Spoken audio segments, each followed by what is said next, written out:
Some Democratic lawmakers in Utah now proposing gun control legislation in response to the school shooting in Texas. Fox 13 News political reporter Ben Winslow is on the Hill with more on why they may face an uphill battle on Capitol Hill. The House Minority Leader is contemplating a number of bills dealing with guns, but he acknowledges the odds are against him. Let's be honest, this is Utah. Unless we have different people in office, we're not going to get very far with meaningful legislation dealing with guns, period.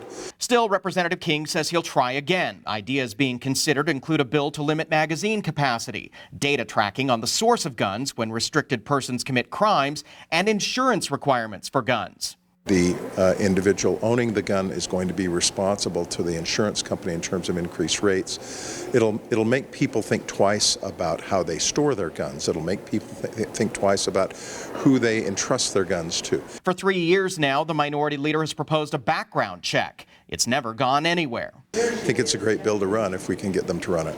Here on Utah's Capitol Hill, bills have passed, both expanding and somewhat restricting firearm access. The legislature this year blocked Salt Lake County from demanding background checks at gun shows at its venues. Last year, lawmakers approved and the governor signed permitless carry of firearms.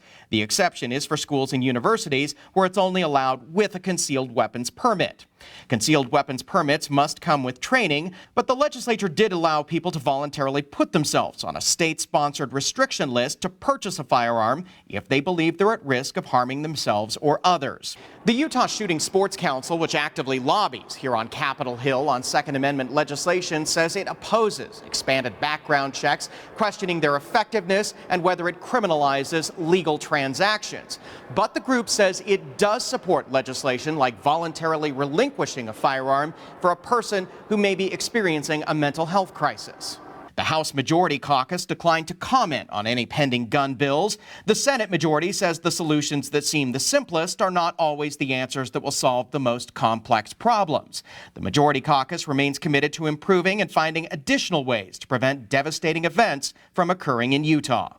It's an uphill battle, but that is not an excuse from my perspective to sit back and throw up my hands and do nothing. The people of the state of Utah deserve the best representation they can get on a critically important issue. That's what this is. On the Hill, Ben Winslow, Fox 13 News, Utah.